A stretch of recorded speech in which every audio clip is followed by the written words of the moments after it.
사도행전 설교한 지가 얼마 안 된 것 같아서 찾아보니까 작년 6월 달에 제가 부임하고서 처음 야외배 가면서 그때 처음 사도행전 설교했던 것으로 제 파일에 있네요. 그러니까 작년까지는 생명의 삶 따라서 했기 때문에 한 1년 반 만에 다시 사도행전 말씀 읽게 됩니다.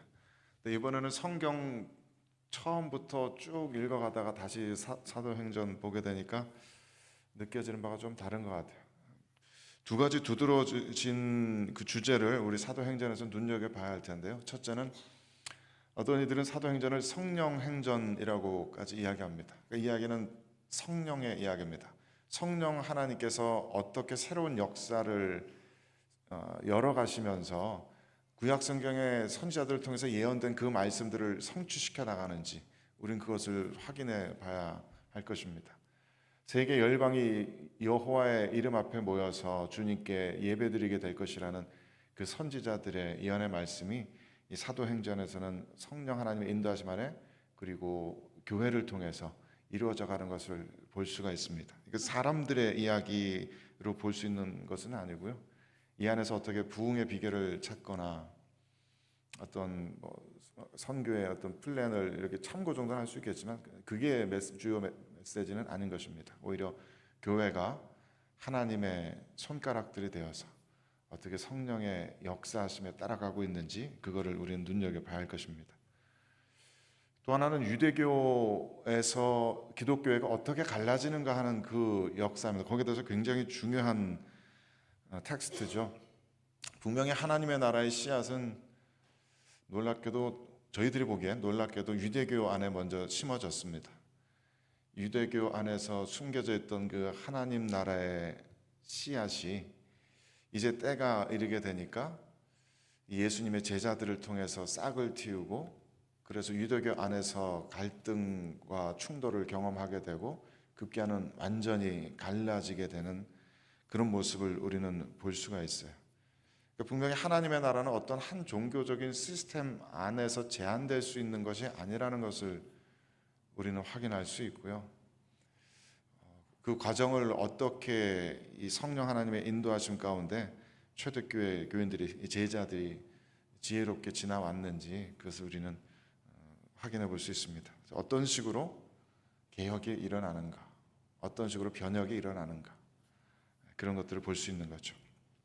그래서 사도행전 앞부분부터 오늘 읽은 본문까지의 이야기를 다시 한번 정리해 보면은 제자들이 예수님의 부활과 승천을 목격하고서 아마도 그 마가의 다락방에 모여서 열심히 기도를 예수님께서 명하신 대로 했다는 이야기로 사도행전이 시작이 됩니다. 그 120명의 성도들, 여인들, 제자들 함께 모여서 주님께서 명하신 대로 무려 50일 가까이 집중적으로 뜨겁게 기도하고 있었어요. 아직 성령 강림 사건이 일어나기 전입니다. 이 중에 아무도 성령 충만을 체험한 사람이 없어요. 성령 세례 받은 사람이 없어요. 지금 우리 식대로 말하자면 그렇게 막 뜨겁게 은사 받은 사람이 없는데도 불구하고 그 120명의 사람들이 열심히 모여서 오직 주님의 말씀 따라서 도대체 무엇을 기다려야 하는지도 명확하게 알지 못한 채 자기들의 이 공동체가 어디로 가야 하는지 정확하게 알지 못한 채 그것을 알기 위해서 열심히 기도하는 이들의 모습은 우리들의 가슴을 뜨겁게 만듭니다. 아마도 분명히 성령의 세례, 성령 충만을 경험하지 못했지만 성령의 내주하시는 역사는 그들 가운데 이미 있었겠죠. 그리고 50일이 지나서 부활의 주님께서 약속하신 대로 성령 강림 사건이 일어납니다. 그 120명의 성도들이 정말 뜨겁게 성령 세례 받고 성령 충만을 체험합니다. 그리고 정말 주님의 말씀처럼 성령의 권능이 임하니까 이 사람들이 예루살렘과 온 유대와 사마리아 땅끝까지 이르러서 예수 그리스도의 부활의 증인들로 퍼져나가게 됩니다. 성령 강림 사건이 있었던 그 당일날만 해도 베드로의 설교를 듣고 무려 3,000명이 세례를 받았다고 하니까 정말 온 예루살렘이 들썩거리는 엄청난 사건이 일어난 것이죠. 그런데 그때까지만 해도 예수님의 제자들은 자신들이 어떤 종교적인 변혁을 일으킨다든지 새로운 종교를 만들어낸다든지 그런 자각은 전혀 없었던 것으로 보입니다. 그게 참 멋진 것 같아요. 이들은 그냥 주님 말씀 따라서 모여서 기도했을 뿐이고 성령께서 인도하시는 대로 어떤 선입견이나 종교적 관습에도 얽매임 없이 그냥 하나님 나라의 복음을 선포했을 뿐입니다. 그리고 오늘 우리가 읽은 이 본문의 사건이 3장에서부터 시작되는데, 그것도 뭐 특별한 계획을 가지고 했던 일은 아니고 늘 아침, 점심, 저녁, 오후 3번 기도하던 습관대로, 이 유대인들의 습관 그대로 베드로와 요한이 성전에 기도하러 올라갔다가 성전 앞 미문에서 구걸하는, 태어나면서부터 걷지 못하던 그 사람을 바라봄으로써 이 사건이 시작이 됩니다. 참 딱한 일이잖아요. 성전 옆에 늘 앉아있지만 성전에 들어가지 못하는 사람, 다리가 고장났기 때문에 성전 안에서 벌어지는 하나님의 은혜, 하나님과의 예배, 그런 교제를 체험하지 못하고 성전 문 바깥에만 앉아있는 그 사람, 얼마나 딱합니까? 그래서 그 사람을 베드로와 요한이 지나가다가 뚫어지게 주목하여서 바라본 후에 그에게 다가가서 은과 금은 내게 없거니와 내가 있는 것으로 내게 주노니 예수 그리스도의 이름으로 일어나 걸으라, 그러고 붙잡아 일으키죠. 그 사람은 그냥 한 끼 먹을 것을 구했을 뿐이지만 자기의 생각했던 것보다 훨씬 더 커다란 것을 얻게 된 겁니다. 그리고 이 놀라운 사건을 보고서 사람들이 몰려든 것을 보고서 베드로는 이걸 내 자신의 능력이나 내 경건 가지고 한 것이 아니다. 너희들이 죽인 그 예수 그리스도가 부활하였고 그분의 이름으로 이런 일들이 일어나는 것이다라고 예수 그리스도의 부활을 힘있게 증거합니다. 그리고서 이때 믿은 사람이 성령 강림 사건보다도 더 많아서 5,000명이나 되었다라고 기록되어 있어요. 그러니까 성령 하나님께서 이 초대교회의 선교의 역사를 뒷받침해서 도우신 겁니다. 계속해서 놀라운 이적과 기사를 일으키심으로써 이들이 증거하는 말씀들이 사실이라는 것을 성령 하나님께서 증명해 주시는 거예요. 그런 일들이 계속 일어납니다. 근데 문제는 이런 놀라운 기적과 이사들로 말미암아서 유대교회의 충돌이 더 심해졌다는 거죠. 이들 유대교회 종교 지도자들이 예수님을 못 박아 죽였던 이유를 생각해 보십시오. 예수님에게서 놀라운 이적과 기사가 나타나고 그가 자신들이 전하지 못하는 하나님 나라의 복음을 전했기 때문에 그것을 못 견뎌서 십자가에 못 박아 죽였는데, 그와 똑같은 일이 이번에는 그의 제자들을 통해서 더욱 힘있게 일어나는 거예요. 그래서 오늘 읽을 분량의 사도행전 5장 17절 말씀 보면 이렇게 되어 있습니다. 대제사장과 그와 함께 있는 사람 즉 사두개인의 당파가 다 마음의 시기가 가득하여 일어나서라고 쓰고 있어요. 이들이 이렇게 예수 무브먼트를 핍박하고 방해하는 이유는 시기가 일어난 겁니다.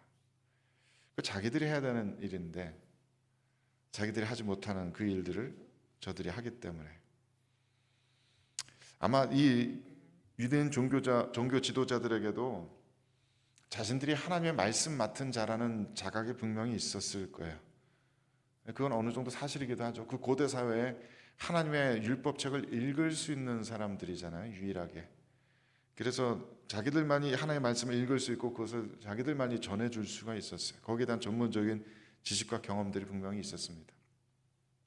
더군다나 구약성경 신명기 13장 보면은 너희 중에 선지자나 꿈꾸는 자가 일어나서 이적과 기사를 내게 보이고 너희가 알지 못하던 다른 신을 따라 섬기자고 말할 때는 그들을 따르지 말고 그들을 죽이라고 명령하고 있습니다. 그러니까 이런 이적과 기사가 나타나는 것에 대해서 굉장히 경계하는 것도 이해는 갑니다. 이들은 분명히 자기들이 하나님을 지키고 있다는 자각이 있었을 거예요. 자기들의 믿음만이 올바른 믿음이라는 자각이 있었을 거예요.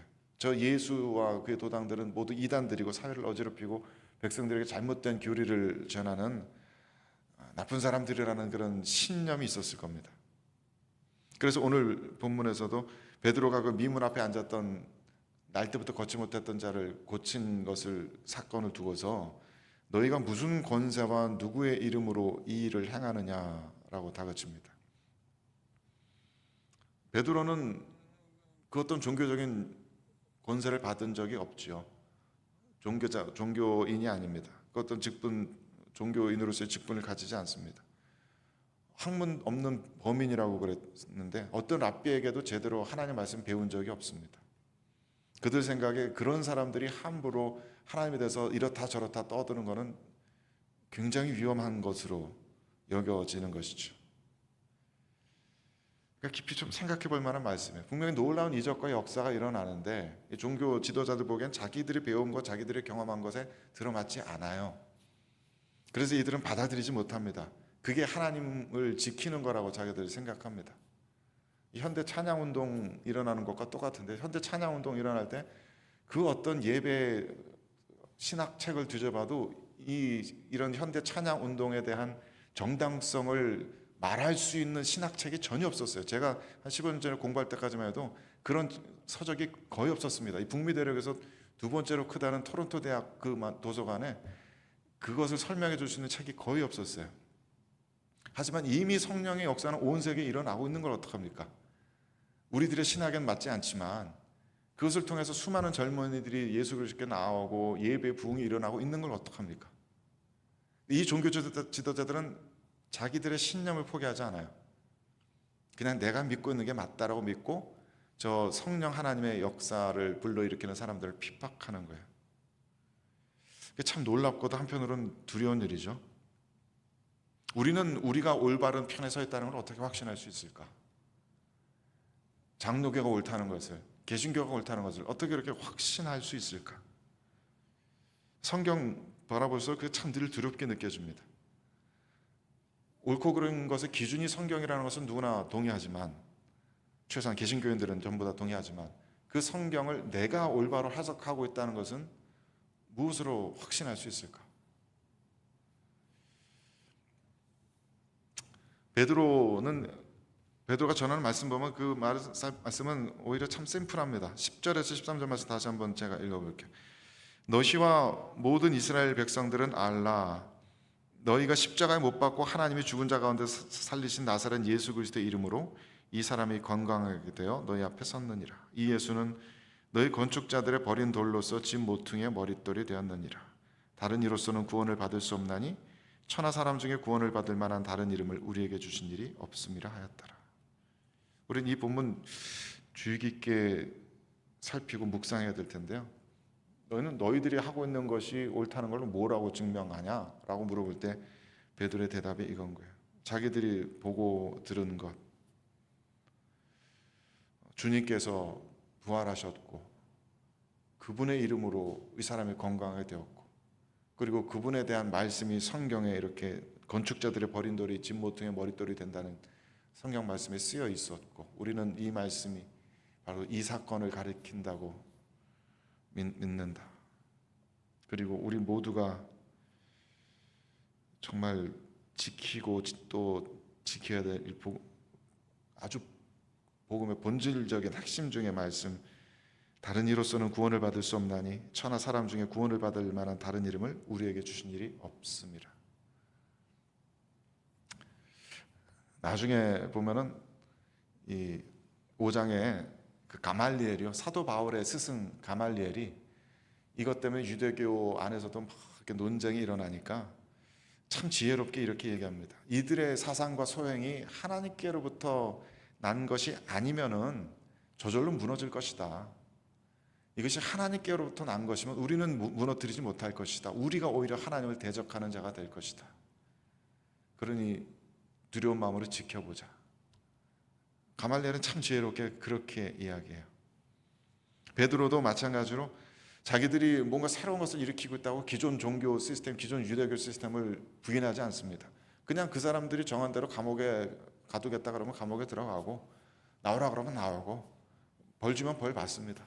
하지만 자기가 믿고 있는 바, 자기들이 증언해야 될 그것은 결코 포기하지 않는 것이죠. 교회 생활하면서 함께 예배드리고 함께 선교의 어떤 전략들을 세우고 이런저런 사역들을 하면서 늘 나와 다른 신학들, 또 우리 신앙 공동체와 다른 신앙 관습들 마주하게 됩니다. 어떤 것이 정말 옳은 것일까요? 정말 본질적인 것은 성경에 다 써 있습니다. 그 나머지 것들은 우리가 고집할 수 있는 것들이 아닐 겁니다. 우리가 고집해야 되는 것은 바로 이런 것들, 예수 외에는 다른 이름으로 구원을 얻을 수 없다라는 것.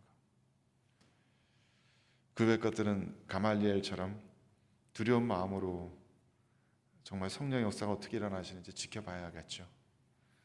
요즘같이 혼탁한 시대에 종교적인 싸움이 너무나 많이 일어나는 것이 저는 참 가슴 아픕니다. 늘 어딜 보아도 신학적인 견해차로 서로 싸우고 다투고 갈라지고 참 가슴 아픈 일입니다. 우리가 더욱 깨어서 경직된 유대 종교 지도자들의 뒤를 따라가기보다는 사도들의 뒤를 따라갈 수 있게 되길 바라요. 그래서 우리 온 교회가 참된 진리의 반석에 자유롭게 역사하시는 성령 하나님을 두려운 마음으로 따라갈 수 있는 우리 모두가 될 수 있기를 주님의 이름으로 축원드립니다. 함께 기도하겠습니다.